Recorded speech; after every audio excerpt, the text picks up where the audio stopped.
Estamos de volta para o segundo bloco do nosso programa e continuamos aqui com o Coronel Cláudio Falcão, coordenador da Defesa Civil de Rio Branco, e vamos continuar falando sobre as possíveis enchentes e agora nós vamos falar das possíveis enxurradas dos igarapés, principalmente o São Francisco. Coronel, o senhor falou aí, nós falamos sobre o Rio Acre, mas em 2023 nós tivemos um problema gravíssimo com os igarapés, e aí comandado pelo Igarapé São Francisco. Houve uma enxurrada e ela pode acontecer novamente? Essas enxurradas, Adeilson, elas podem se repetir. Vamos só lembrar para quem está nos assistindo a questão histórica em relação às enxurradas. Nós tivemos uma enxurrada bastante forte aqui em Rio Branco em 2004. Então, depois de 2004, passou-se tantos anos sem nenhuma enxurrada e ela se repetiu em 2021, 17 anos depois. E depois de 2021, ela se repetiu em 2023. Ou seja, nós já tivemos uma enxurrada forte em 2021 e tivemos uma enxurrada muito mais forte ainda em 2023. Esse ano, como todo mundo ficou apreensivo agora na semana passada, com aquela quantidade de chuva de 125 milímetros, que é o suficiente para uma enxurrada, não houve, os igarapés se manteram dentro da calha. Isso também porque houve uma ação preventiva. Pois eu ia lhe perguntar, houve uma limpeza do Igarapé São Francisco, isso ajudou? Ajudou. A questão dessas limpezas, não apenas nos igarapés, mas teve vários outros locais onde a Secretaria de Cuidado com as Cidades, comandada lá pelo secretário Joab, fez essas limpezas, inclusive indicativo também da Defesa Civil, sempre a gente acompanhando isso, porque a gente sabe dos alagamentos que ocorrem. Então, ajudou bastante essa questão da limpeza. Mas assim, com um grande volume de água, muita água mesmo, os igarapés podem sair da calha. Então, a sua pergunta em relação a que se pode se repetir, infelizmente pode. A resposta é essa, infelizmente pode se repetir. Esperamos que não, mas sempre que nós tenhamos uma chuva que vá ultrapassar 125 milímetros, 150 milímetros, então nós temos esse risco. É claro que a gente precisa assistir melhor, ver melhor todas essas condições, mas infelizmente pode acontecer. Coronel, a destruição do Igarapé foi maior do que a do Rio Acre. Nós tivemos muitas casas destruídas, levadas. E quantas famílias nós tivemos atingidas pelos igarapés? Aqui nós tivemos, pelos igarapés, Adeilson, em torno de umas 9.000 famílias atingida pelos igarapés. Nós tivemos um total de 17.300 famílias. 9.000 foi os igarapés? Isso, em relação ao Rio Acre, em relação aos igarapés, mas em torno de 9.000 famílias. Quantas casas destruídas? Não foram muitas, não foram? Nós estamos perto de 200 casas que tem lá, tem relatório de Defesa Civil, que realmente ou caíram ou tiveram um dano suficiente para que não fosse mais habitado. E essas famílias todas foram retiradas. Pois é, e no caso da família que mora no Igarapé, quando é que ela precisa saber que tem que sair de casa? Pois é, porque a enxurrada ela é rápida. É muito rápido, não tem poder, nós não temos tempo de reação, nem a equipe de socorro da Defesa Civil, Corpo de Bombeiros, quanto também os próprios moradores.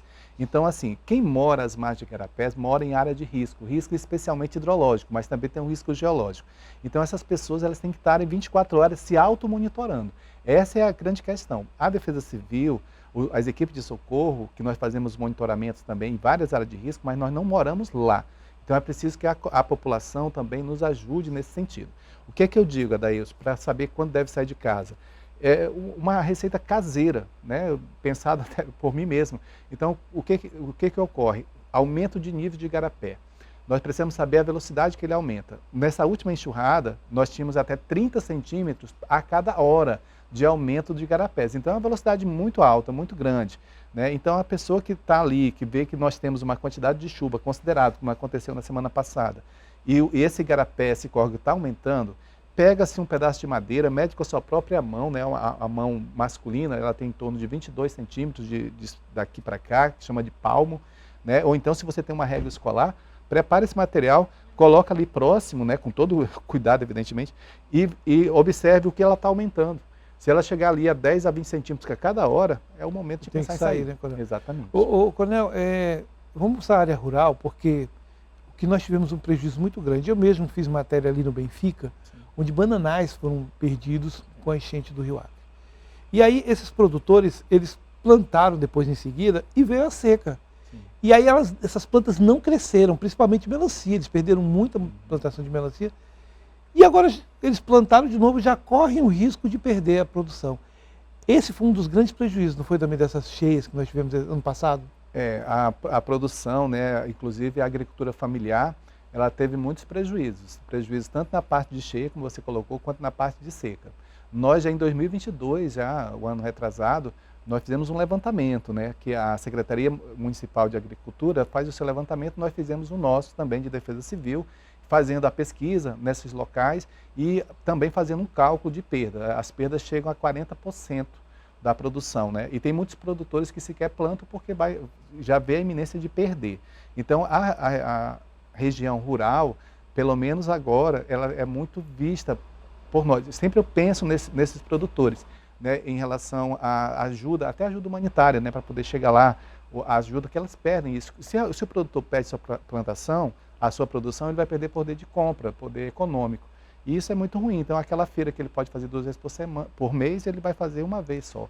Então, é preciso que se vê. Agora, é um fator preponderante em relação à perda de produção, é a seca e a enchente também. Pois é, você está falando aí do produtor, mas você que está em casa também pagou o pato, porque, na verdade, hoje a gente está pagando um preço muito alto pela banana, por exemplo, porque não tem no mercado. Porque nós perdemos a banana que é produzida aqui na região. Olha, a situação ficou tão grave que vocês tiveram que levar água e comida para esses produtores. Exatamente, então ficou muito grave, inclusive nas regiões onde nós atendemos com caminhões-pipa. Se a gente não fizesse essa força-tarefa, essa ajuda via Prefeitura de Rio Branco, esses produtores teriam muito mais dificuldades. Tem pessoas, né, que se tivesse que comprar a água, 1.000 litros, ela custa R$80, né? Então, para um produtor é muito dinheiro. E além do mais, 1.000 litros de água é complicado. Eu vi a situação de uma senhora aqui na Transacriana, Manel Marques, né, que ela veio pedir auxílio nosso também, e foi auxiliada assim da mesma maneira, que ela comprava 1.000 litros de água e ficava 15 dias com 1.000 litros. Então, é uma economia sobre-humana para fazer tudo. Então, é importante essa ajuda da Prefeitura de Rio Branco, via Defesa Civil, em abastecimento de água, como é importante também a ajuda da Prefeitura que ela leva através da Secretaria Municipal de Agricultura para todos esses produtores. Eu quero aproveitar que o senhor falou na Transacriana e a gente fez matérias lá mostrando que os produtores, eles sofrem na seca porque não tem água. E eles têm lá aqueles pequenos açudes que secam. E o que eles pedem, geralmente, é que aumente esse açude, cave mais o açude, para que possam armazenar água, ou então qualquer outra forma de levar água. A Prefeitura nunca pensou nisso, em tentar mudar aquela situação? Já pensou sim, inclusive eu já estive conversando, né, com o secretário municipal de Agricultura em relação à parte de açudagem. E eu conversava com ele e dizia, olha, nesse momento de seca, é o momento de aumentar esses reservatórios de água, porque durante o período mais crítico, esse produtor vai ter o mínimo necessário aqui. Evidentemente que nós temos o solo, que ela absorve muito, então mesmo aumentando a capacidade de armazenamento, acaba secando. Mas também pode-se pensar em outras formas, como impermeabilizar o fundo desse açude, digamos assim, que a população conhece dessa maneira, para que essa água não vá tão rápido, apesar de que tem a vaporização da própria temperatura. De qualquer maneira, são ações. Inclusive em algumas comunidades, né, pelo menos é a questão do plano piloto, lá na Vila Verde, na Transacriana, lá no 58, né, tem um local, uma fonte de água que a gente pretende, através do SAEB, viabilizar que aquela comunidade que nós abastecemos, seja abastecida lá próprio, fazer uma mini estação de tratamento. Da mesma maneira que a gente teve aqui na Secretaria, buscando a questão de fazer o Salta-Z, né? Salta-Z é um sistema de que ele trata até 5.000 litros de água por dia para certas comunidades. Isso é muito importante também. Ô, Coronel, para quem está à mercê das enxurradas, está à mercê de uma alagação do Rio Acre, onde ela pode buscar ajuda? O senhor disse que pode entrar em contato. Como é que faz? Pois é, quem está nessa iminência, né, disso, nós temos um número de emergência, e aqui eu digo mais uma vez que é importante você que está assistindo, que não ligue para telefones particulares, né, porque às vezes as pessoas até ligam no meu próprio telefone, meu telefone vira uma central telefônica, não é nenhum meio de não querer atender, mas às vezes a gente não pode atender e dar o pronto atendimento. Nós temos um número de emergência. O número de emergência que está servindo para a Defesa Civil é o mesmo número do Corpo de Bombeiros. Então a pessoa que está querendo sair, a gente monta nesse período uma central telefônica que do CIOSP, do Centro de Comando e Controle, ele vai despachando para os batalhões, e nós temos equipe nos batalhões do Corpo de Bombeiros, da Prefeitura, para que vá até as famílias. Então, a maneira de pedir socorro é através do número de emergência. Mais uma vez a gente lembra, né, que tem um momento É certo. 193. É, 193, é o Corpo 193. de Bombeiros. O número de Defesa Civil Nacional é 199. Nós ainda não temos esse telefone ativo aqui em Rio Branco. Nós pretendemos ativar, mas não temos a estrutura total ainda. Então, assim, é 193. Mas o momento certo, né, daí, tipo, o rio agora está com 11,60 metros, talvez alcance 12 metros daqui para amanhã. Aí então eu já vou ligar para o Corpo de Bombeiros e para a Defesa Civil pedir para ser retirada. Não é bem assim. A gente tem as cotas, né, que tem a cota de alerta, tem a cota de transbordamento, que é o momento certo de a gente começar a retirar. O que a gente pede para as famílias é que, caso ultrapasse essa cota de transbordamento e a água chegou ali na sua casa, não deixe para pedir socorro muito tarde. Quem é que o senhor vai ter para atender nesse socorro? Todas as secretarias? Nós temos um plano de contingência, onde dentro desse plano de contingência, ele atribui responsabilidades a todas as secretarias municipais, todas elas. Então, através do prefeito, né, que buscaremos aqui uma reunião com todas as secretarias e secretários responsáveis, rápido, através inclusive da Casa Civil do prefeito, para que a gente, mais uma vez, relembre apenas qual é a responsabilidade de cada um desses órgãos. Então é preciso ter uma força-tarefa, nós precisamos de viaturas, de pessoal, alimentação, botes, embarcações, toda essa estrutura, além da CEINFRA construindo os abrigos, né, para que a gente possa abrigar essa população toda. Então todo mundo é envolvido, inclusive no novo modelo de abrigamento criado aqui pelo prefeito Tião Bocalon, pela Prefeitura de Rio Branco, via Defesa Civil.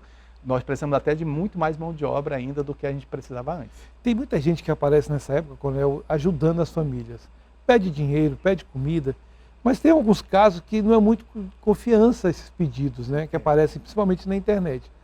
O que fazer para filtrar? Vocês têm isso? As pessoas precisam passar pela Defesa Civil? Seria bom passar pela Defesa Civil para poder depois lançar uma campanha? É verdade.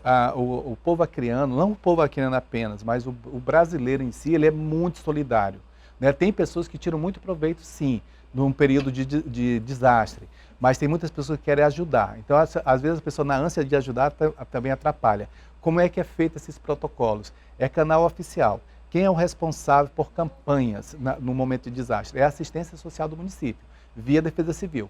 No caso, quando as pessoas, né, às vezes, supermercados, ou então pessoas que querem fazer doação, eu mesmo faço essa interlocução e depois que está tudo encaminhado, eu passo para a assistência social, né? E em relação a pedido de dinheiro, dar esse dinheiro, depósito, PIX, transferência, é bem complicado. Por quê? Porque quando a prefeitura lança uma campanha de dinheiro, de arrecadação de dinheiro, tem uma conta oficial, aberta num banco oficial, e que não é o PIX de A ou de B, né?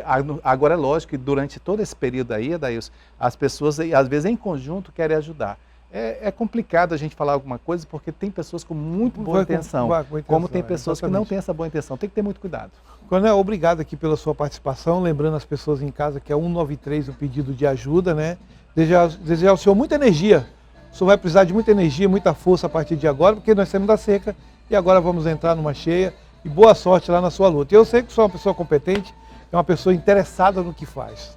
Muito obrigado, Adailson, né? A gente precisa de muita energia. A inundação, ela atinge 25% da população, enquanto a seca atinge 100%, mas é muito mais impactante. Então o que a gente precisa é desse apoio de todos para poder prestar um bom socorro. Muito obrigado. E nós vamos para um rápido intervalo e daqui a pouco a gente volta para a terceira entrevista do nosso programa. Vamos conversar com o advogado Sanderson Moura, que ele anda mais como filósofo, como advogado. Inclusive, vem falar aqui sobre um livro que ele está lançando, lembrando aí a velha Grécia. Daqui a pouco eu retorno com ele.